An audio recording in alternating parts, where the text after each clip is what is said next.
eksklusif atau menjadi dirinya dengan apa, identitas yang material. Ormas enggak, parpol apalagi, mazhab yoga, mazhab gitu loh.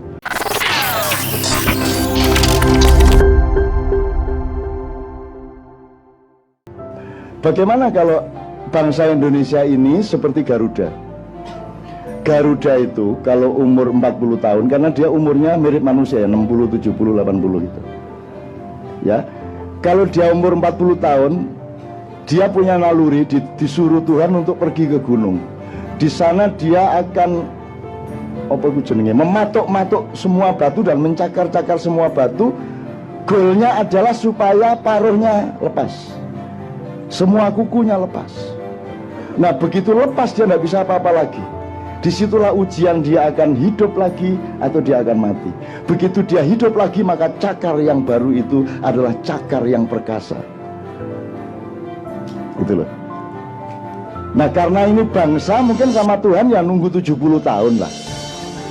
Disuruh copot apa namanya, kamu tidak punya paruh sekarang, kamu tidak punya cakar, betul tidak? Siapa tahu memang kamu oleh Tuhan bangsa Indonesia sedang mulai ditumbuhkan paruh dan cakar yang benar-benar Garuda perkasa. Kan begitu? Ini kalau Garuda. Kalau orang Sparta, bangsa Sparta, umur 9 tahun langsung dibuang ke hutan. Nanti yang balik berarti dia pendekar, yang mati, matilah. Itu umur 9 tahun. Saya tanya, anak yang tidak dibuang ke hutan dengan yang dibuang ke hutan terus balik, hebat mana?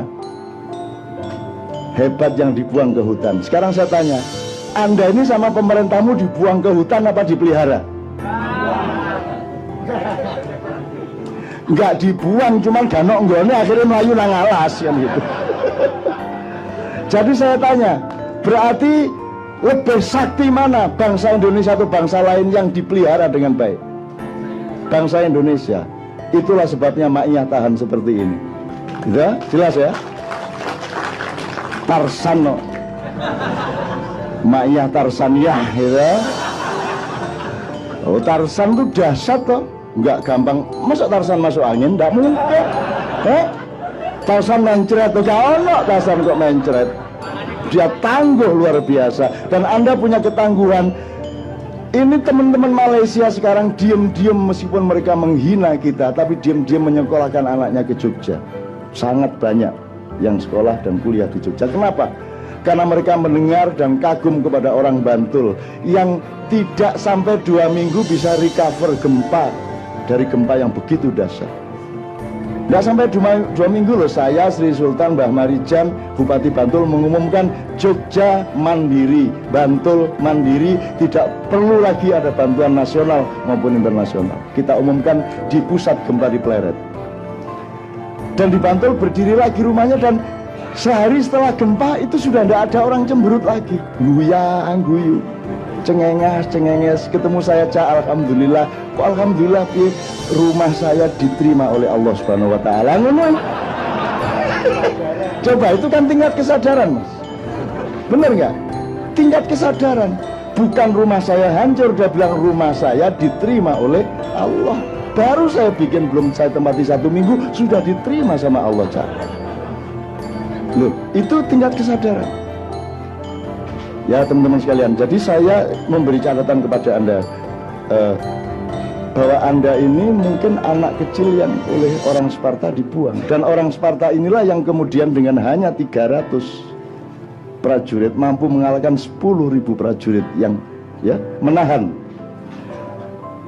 Ya, tapi mereka mampu bertahan. Yang kita ambil bukan sejarah menang kalahnya, yang kita ambil adalah metodenya. Jadi 300 pasukan yang dipimpin Leonidas ini, kenapa mereka bisa bertahan dari 10.000 penyerbunya? Karena mereka yang menciptakan ruang untuk peperangan. Dan di dalam ciptaan ruang itu mereka memilih metodenya.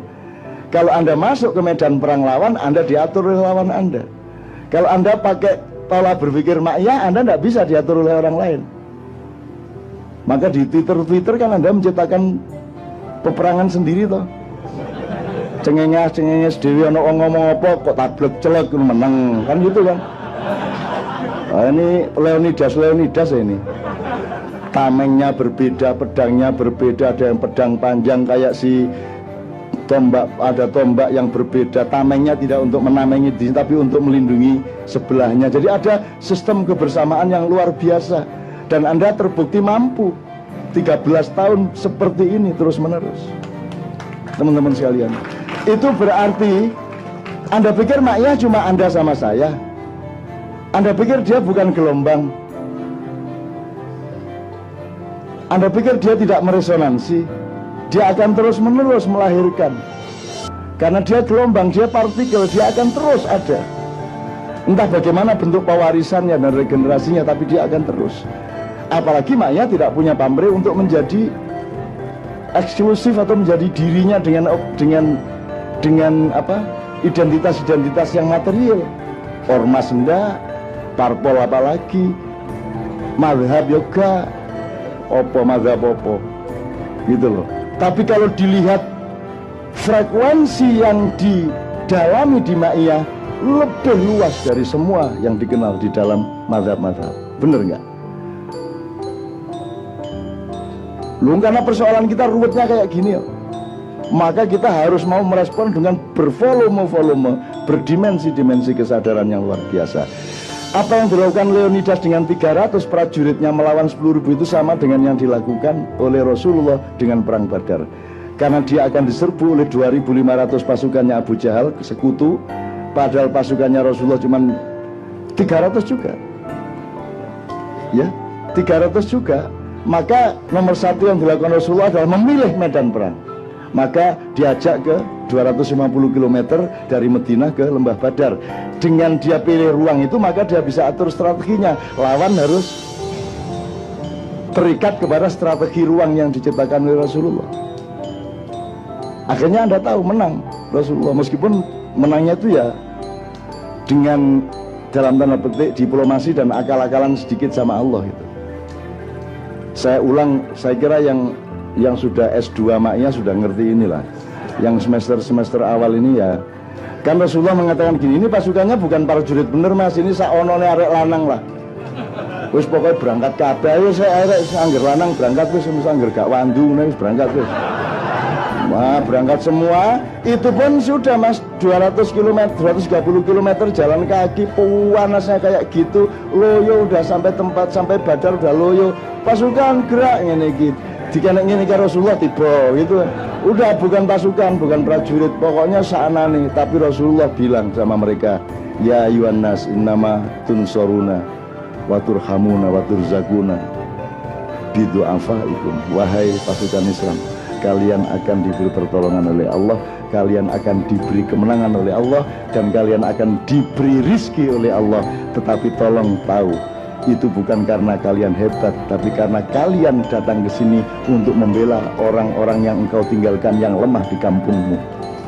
Jadi kalau Anda berangkat perang dengan membela orang-orang yang lemah, Anda diberi berlipat-lipat kekuatan oleh Allah Subhanahu wa taala. Dan akhirnya menang bener. Ini ngomongnya kan ngawur mas, secara ilmu militer menang yo opo? Panah gak jangkep, tombak gak jangkep, pedang wis putul-putul, ngelawan meriem, ngelawan 3.000 pasukan Abu Jahal, sekutu, Inggris ikut, Jerman ikut, semua ikut. Gimana mau menang? Itu kan penipuan sebenarnya pidatonya Rasulullah. Menang piye? Kalau dilihat sama Hitler, ngawur Kanjeng Nabi, ya gitu kan. Kalau Hitler nonton deh ya gitu, ya enggak bisa menang. Tapi kan kun fayakun, kan begitu. Kesadaran apa yang kamu pakai? Kalau Allah mengizinkan innallaha balighu amrihi, Allah akan membuatmu mencapai apa yang kamu perlukan. At-Tolak ayat 3. Pas apal. Terus sama Allah dia bilang, lain lagi diplomasinya. Dia kan